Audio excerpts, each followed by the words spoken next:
Kamaster, dito ay nagre-repair ng washing.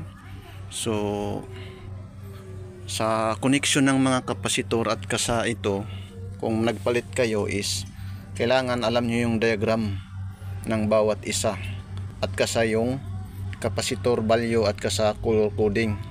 Kasi kung magbase ka sa color coding, baka masunog yung motor mo kasi hindi magkatugma yung wiring. So kailangan wag ka magbase sa color coding. Kailangan tingnan mo yung diagram sa washing or dito sa mismo sa ito.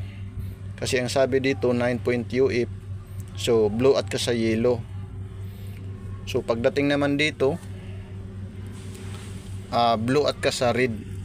So pag inano mo to yung blue at ka sa red, talagang hindi gagana or minsan masusunog siya. Yan mga master, tapos na natin na connection. So tingnan natin. Yan o, umiikot na pati yung sa motor wash.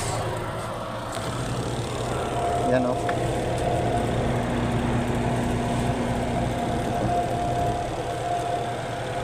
Ayan, solved problem mga kamaster.